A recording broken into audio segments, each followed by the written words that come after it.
France's experiment with the Republic came to a crashing end in 1799.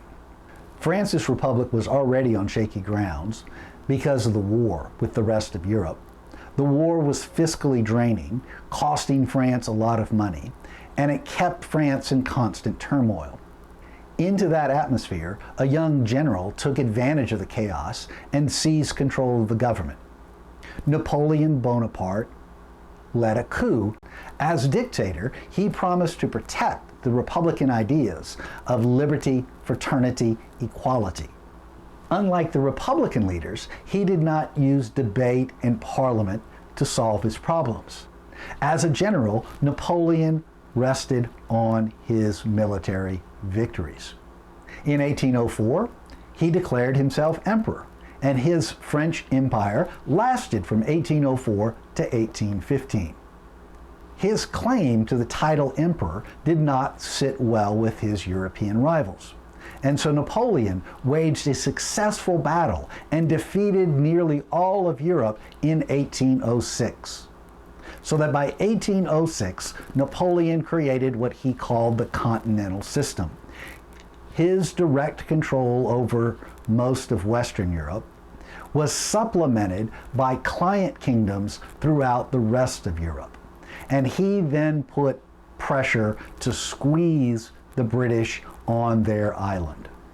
This pressure was called the Continental System. He closed the continent to all British trade and any neutral that traded with Great Britain.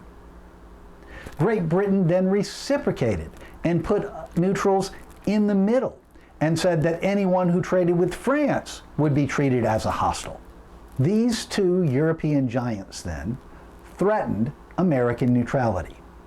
If American merchants were going to trade, they had to run blockades of the British and of the French in order to make money. During this phase of the European conflict, Great Britain resumed impressment. One of the key moments came when the USS Chesapeake met the HMS Leopard on the high seas in 1807.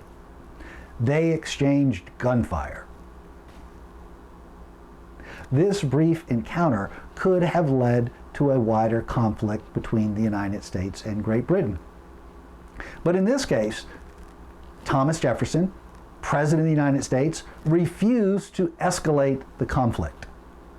He knew that if the United States got dragged into that European mess, it would not turn out well for the new republic. Instead, Congress passed the Embargo Act of 1807, claiming that in the spirit of peace, the United States would prevent all shipping to foreign ports. This was insane.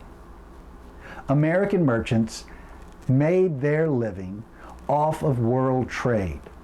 And here, the President and the Congress tried to deny them access to their livelihood. Just as importantly, in a time of war, American merchants were making record profits because they had to run blockades in order to deliver their goods.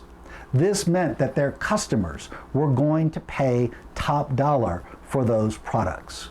The next year, James Madison ran for president, won the election of 1808, and decided to relax the trade restrictions. He convinced Congress to pass the Non-Intercourse Act.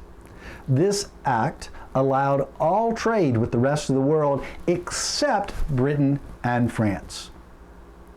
Madison feared that by trading with Britain or France, American merchants would drag the United States into a conflict. While the war in Europe continued, tensions between the United States and Great Britain continued to escalate. They came to a head in June of 1812, mostly over neutral rights, that as neutral players in the world, American merchants wanted freedom of the seas. They wanted the ability to travel and trade without fear of British interference. Great Britain refused to recognize these rights. Great Britain also encouraged Native American rebellion in the Northwest Territories. a Native American leader, Tecumseh, benefited from British protection in the Ohio River Valley. When he rose against American forces, the young United States blamed the British. As a matter of national honor then, the United States declared war on Great Britain. Honor means respect of the community.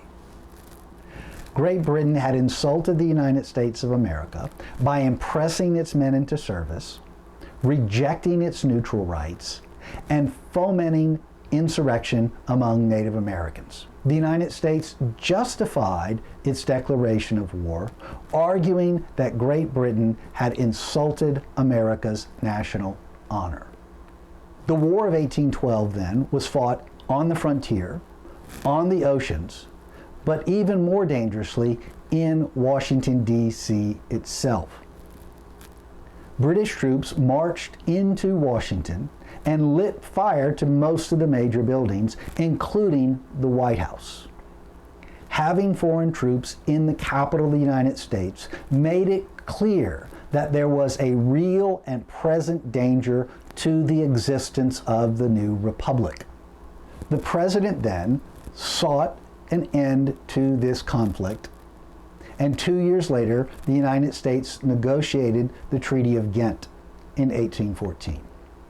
This allowed for the return of prisoners on both sides and a restoration of previous boundaries. Neither side gained anything from this short conflict. The conflict did reinforce the danger the United States faced in a European conflict. And so the United States knew that the best course of action was to try to avoid any more foreign entanglements.